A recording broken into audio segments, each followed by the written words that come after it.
pessoal, tá começando o Literato. Aqui você encontra as melhores dicas de leitura e conhece as histórias de grandes escritores. Na entrevista com o autor, vamos receber a escritora Ana Adelaide. Cena paraibana cultural, de escrita, de literatura e de escrita de autoria feminina é muito rica. E o quadro Eu Sou é com o escritor Josinaldo Malaquias. Depois do movimento feminista, as interfaces do mundo, elas foram transformadas. Tem ainda os quadros Café com Poesia, Tá na Lista e É Pra Ler. Fica comigo porque o Literato tá começando agora. Começamos com a entrevista com o autor. A escritora Ana Adelaide contou pra gente como iniciou a carreira dela na literatura e apresentou algumas de suas obras pra gente. Vamos conferir. Olá, minha gente, está começando o quadro Entrevista com o Autor, dessa vez com a autora Ana Adelaide. E eu queria agradecer sua presença, por ter aceito o nosso convite. Eu que agradeço. Como é que começa o seu processo, né, na literatura? De onde é que você vem? No meu currículo tem que eu nasci em Fortaleza e as pessoas acham que eu cheguei ontem de lá, mas eu só fiz nascer porque na época meu pai tinha ido trabalhar em Fortaleza, então é por isso que no meu currículo consta que eu sou cearense de nascimento, com muito orgulho. Mas eu sou paraibana a vida toda, família paraibana. Quanto à questão da escrita, eu demorei. Eu fui uma escritora de crônicas tardia. Escrever publicamente eu comecei em 91, por uma questão de homenagem. Eu perdi meu pai, porque ele já partiu faz muito tempo. Então é uma coincidência amorosa eu estar dando essa entrevista no dia do aniversário do meu pai. Mas foi por ele que eu comecei. Então quando ele faleceu, eu quis escrever uma crônica para homenageá-lo e publiquei no Correio da Paraíba. Aí peguei gosto pelo negócio e aí Walter Santos me convidou para publicar no WSCom. Depois o jornal Contraponto, eu também fiquei a convite do editor que na época era Ronaldo Monte, até que esses jornais todos foram fechando. Sim. E somente em 2019, ou foi 2017, não tenho bem certeza, a União, na figura de Albiege Fernandes, sim, me convidou para publicar no jornal e já faz esse tempo que eu publico, hoje já há alguns anos, na União e no Clube de Leitura, Ambiente de Leitura Carlos Romero.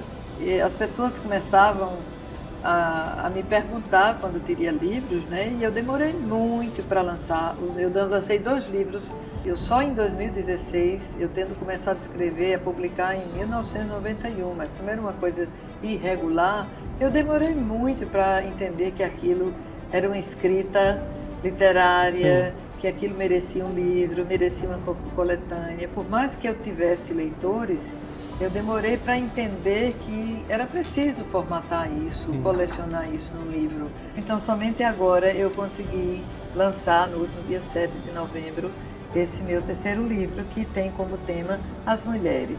Como é que você sente o processo do mundo e seu processo de escrita desde que você iniciou e reunir isso tudo nesse novo livro? Comecei a sentir vontade de falar dos temas que me eram caros. Eu gosto muito de cinema, então eu começava a fazer pequenas resenhas dos filmes que eu ia. Então, assim, a minha escrita, o tema das mulheres sempre me foi o mais caro. Sim. Mas ao longo desses anos, eu sempre escrevi muito das memórias. Então eu gostava muito de escrever sobre a minha cidade, sobre a minha rua, sobre os meus processos de mocinha, de uma casa feminina. Eu tenho 3 irmãs, nós somos 4 irmãs, então eu sempre tive muito assunto. Enquanto mulher, na literatura, né, como foram se teve percalços, escrevendo publicamente, se colocando, né, colocando sua visão para o mundo, como é que foi esse processo para a senhora? Comecei de forma muito tímida,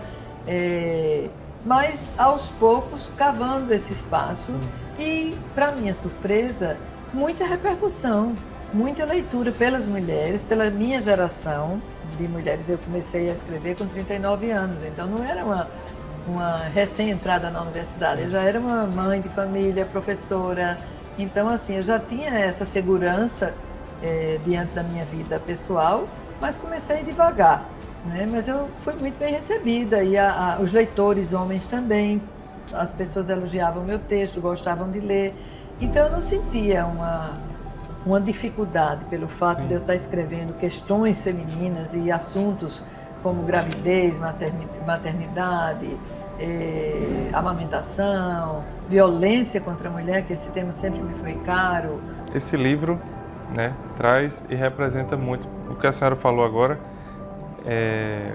Tem um público esperando falar sobre esses assuntos, né? No sentido de João Pessoa, né, que eu só posso falar do ponto de vista daqui, mas eu acho que a nível nacional, a gente tinha cronistas como Marta Medeiros, que é uma pessoa que tem um lugar de fala muito importante como cronista no país inteiro, porque ela é gaúcha, mas ela publica em todos os meios de comunicação do eixo sul-sudeste, né? Inclusive os textos dela já viraram filme, peça, então assim, ela é uma pessoa muito lida, e eu acho exatamente que a Marta conseguiu, sem fazer nenhum paralelo comigo, eu não tenho essa pretensão, mas eu acho que ela conseguiu esse espaço que as mulheres não tinham, né? Mas a gente tem outras pessoas. A Clarice Lispector escrevia crônicas, e eu acho que ela escrevia muito bem sobre o cotidiano, mas a Clarice era muito sofisticada, ela tinha mecanismos irônicos que talvez não chegasse, né? E chegava, mas assim,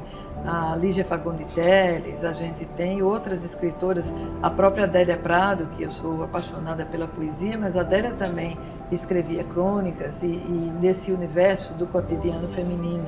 Mas aqui, na época que eu comecei a publicar, eu, no momento agora, não estou me lembrando muito de cronistas que publicassem em jornais naquela época.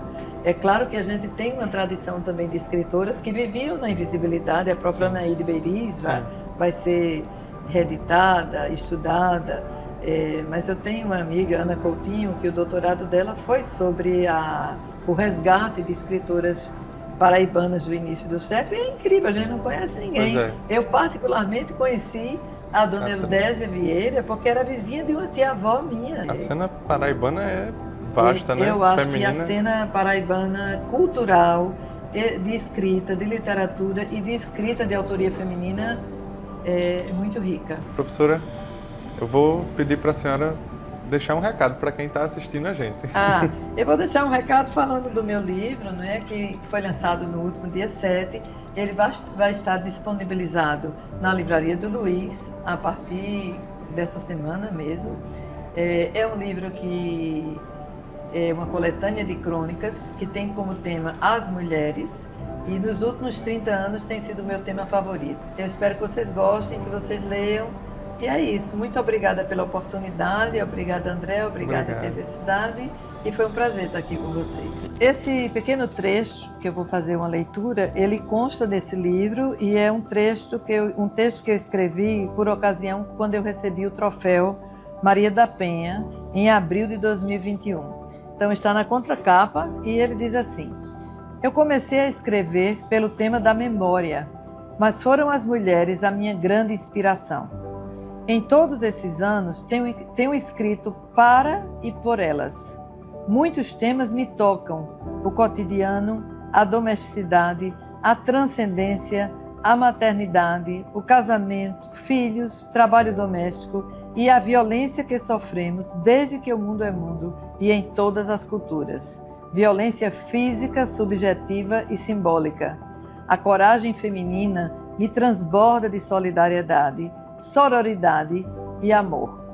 Que honra recebê-la aqui. Beijo grande para você. O Literato faz a primeira pausa agora. Até já.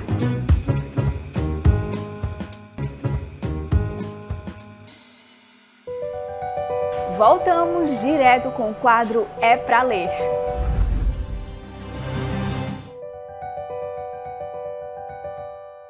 Olá, sou Daniel Dantas, da Livraria do Luiz, e a minha dica de leitura é esse romance, A Filha Primitiva, e esse clássico da Darcy Ribeiro, O Povo Brasileiro. Uma boa leitura e até a próxima. Ótimas dicas! Agora chegou o momento do quadro Eu Sou, hoje com o escritor Josinaldo Malaquias. Eu sou repórter por vocação, o eterno repórter. Agora professor universitário, docente da UFPB, onde tive a honra de ensinar durante 34 anos. E como repórter, entrei em jornal em 1970 como fotógrafo e passei por todos os cargos. E depois comecei a me identificar com a redação, comecei a escrever e com o tempo depois fiz o curso de comunicação social e passei a exercer a docência universitária, a trabalhar na rádio universitária também, da qual eu sou um dos fundadores, e colaborando com todos os jornais, coisas que ainda eu faço até hoje. E escrevi alguns livros.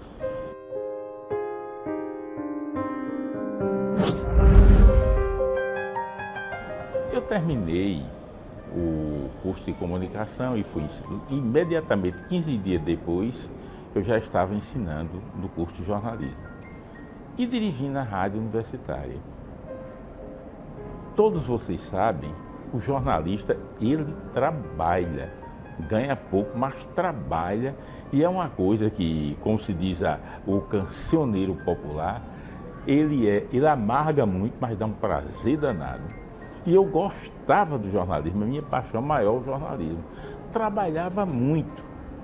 E quando fui ensinar na universidade, e parei depois, não tinha muito, olha, sobrava tempo.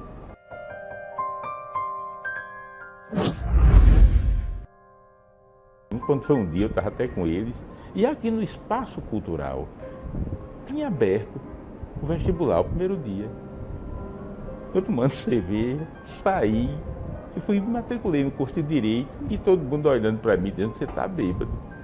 E foi assim que eu terminei Direito. E optei justamente pelo Tribunal do Júri, que sou criminalista. E no perpassar de mais de 30 anos, eu fiz mais de 500 júris. E comecei a estudar também o fenômeno delitivo, chegando à conclusão que a justiça penal, ela é consequência da falta de justiça social.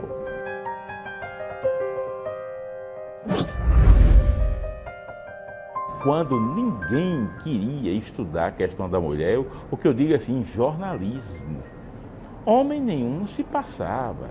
Eram as piadas mais grosseiras que tinha com o movimento feminista, e quando eu encontravam, eram as pessoas mais lúcidas que eu encontrava mesmo, que me esclareciam.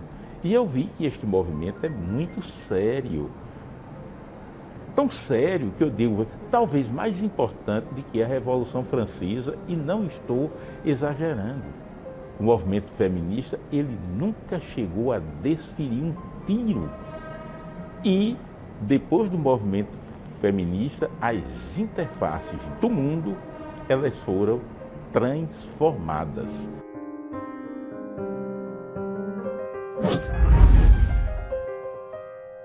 Como também sou jornalista e pesquisador das tecnologias interativas, da pós-modernidade, que é este momento marcado, além do primado da economia sobre o político, que se dá através das tecnologias da informação, que se passaram a ser uma nova forma de dominação.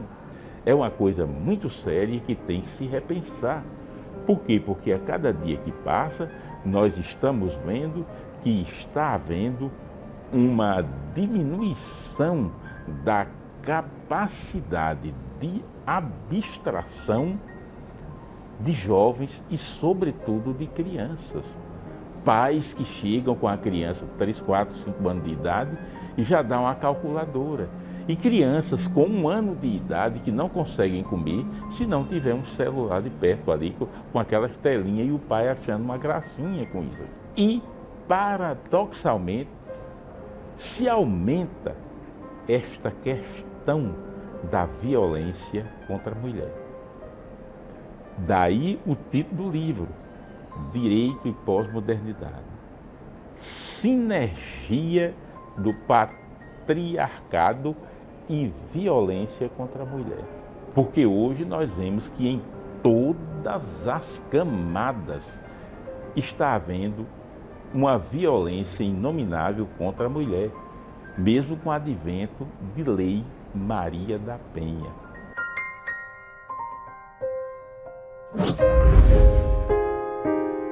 Quando fiz este livro, foi uma provocação, um tema para que sirva de incentivo para que se estude e para que se reflita de forma interdisciplinar com todas as disciplinas, sociologia, linguística, antropologia, direito, psicologia, economia, porque só assim vamos encontrar alternativas para minorar este problema.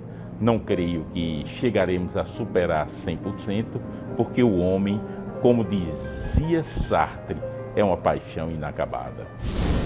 Sensacional! Obrigada por compartilhar com a gente um pouco da sua história. Abraço para você. O Literato faz mais uma pausa. Até já!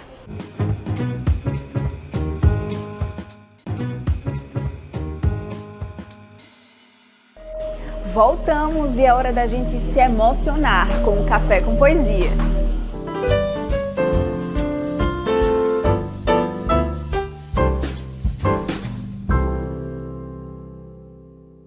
Olá, meu nome é Renata. Esse é o meu primeiro nome. É o nome que eu me dei. Estou aqui e vou contar um pouco da minha história para vocês. Por isso é muito importante que vocês saibam o meu nome. Aliás, vocês sabem o que é um nome? Já pensaram na importância que isso tem na vida da gente? Em todo lugar, em tudo que se faça, tem sempre um nome no meio. O nome é que faz a gente existir. Sem o nome, nada existe. Pois bem, como eu estava falando, meu nome é Renata e eu sou uma mulher transexual. Olha aí, outra palavra. Esse me deram antes mesmo que eu pudesse pensar no que estava acontecendo. Já me deram outros nomes também. Bicha, gay, viado, boiola, traveco. Transsexual, eu escolhi pra mim. Que nem Renata. Não foi sempre assim. E não era todo mundo que sabia que precisava me chamar de Renata. Para falar a verdade, nem eu mesmo sabia como me chamar. Só muito tempo mais tarde é que eu pensei nela, na Renata em mim. Renata é aquilo que a gente chama de nome social. É um direito que nós, travestis e transexuais, temos de nunca mais pronunciarem o nome que a gente carregava na certidão de nascimento. Pois este nome impunha sobre mim uma coisa que eu não sou. Então deu nisso. Eu me batizei. Primeiro nome Renata, gênero mulher, condição transexual. Para homenagear os meus pais, eu coloquei o sobrenome de Moraes Pessoa. Quando eu mudei, decidi também pelo nome artístico, Renata Peron, que era para arrasar na finesse. Aí ficou assim. Primeiro vem o gênero e a condição, é a primeira coisa que as pessoas percebem. Depois, lá no finalzinho, vem o meu sobrenome. Renata é uma artivista. O que é artivista, né? Eu sou uma artista ativista. Não porque eu queira, isso está intrínseco numa pessoa trans, num corpo trans. É muito mais fácil para uma mulher cisgênera apenas se colocar no mundo artístico como uma artista e não fazer nenhum tipo de ativismo, do que para nós, mulheres trans, que temos que estar o tempo inteiro nos autoafirmando, dizendo o óbvio e questionando o óbvio. Porque quando a gente fala sobre isso, a gente não está querendo mais direito, nem menos direito. O que nós queremos é direitos iguais. Sempre lindo demais, né? Agora o Literato faz a última pausa. Fica por aí porque ainda tem o quadro Tá na Lista. Até já!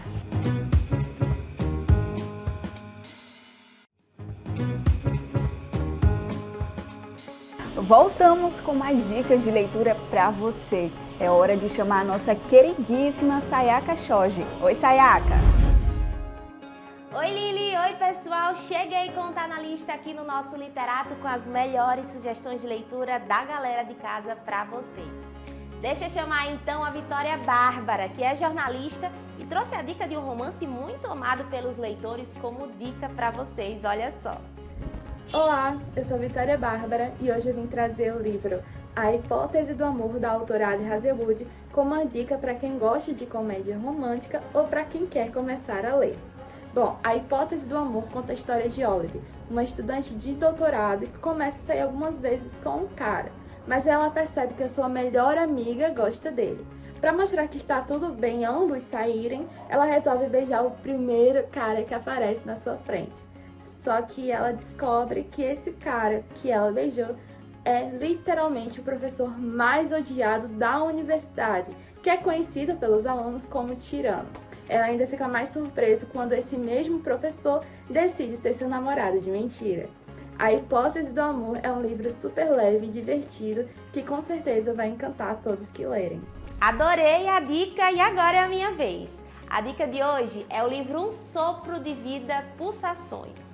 Último romance de Clarice Lispector, escrito entre 1974 e 1977, mas que só foi publicado após a morte da autora em 1978. Abre aspas. Eu escrevo como se fosse para salvar a vida de alguém. Provavelmente a minha própria vida, fecha aspas. É com essas palavras que Clarice convida o leitor para uma viagem única. Em O Sopro de Vida, a presença musical tem a ver com essa busca da expressão capaz de chegar a zonas dificilmente traduzíveis por palavras. Ângela Praline, personagem de outras narrativas da escritora, quem é fã já conhece, se vê diante de um espelho invertido de si próprio. E nessa luta entre o ser e o existir, instala-se aí uma atmosfera sensível, invadida aqui e ali pela melancolia, mas sem deixar de enfrentar questões essenciais para os que querem da vida muito mais do que o previsível. Uma escrita densa e fragmentada, mas que reflete a complexidade da vida e também das emoções humanas, com diálogos internos e reflexões filosóficas para criar uma atmosfera única e envolvente. Em suma, Um Sopro de Vida é uma obra que nos convida a refletir sobre a essência da vida e a buscar um maior entendimento de nós mesmos. Um livro lindíssimo e super profundo, como só Clarice poderia escrever. Há tantos anos me perdi de vista que hesito em procurar me encontrar. Estou com medo de começar. Existir me dá às vezes tal taquicardia. Eu tenho tanto medo de ser eu, sou tão perigoso, me deram um nome e me alienaram de mim. É isso, Lili. Hoje eu vou ficando por aqui, mas já eu volto com mais dicas de leitura para vocês. Beijo, tchau! Obrigada, Sai. Até a próxima. O Literato vai ficando por aqui. Para rever o programa de hoje é só acessar o nosso canal no YouTube TV Cidade João Pessoa. Até semana que vem.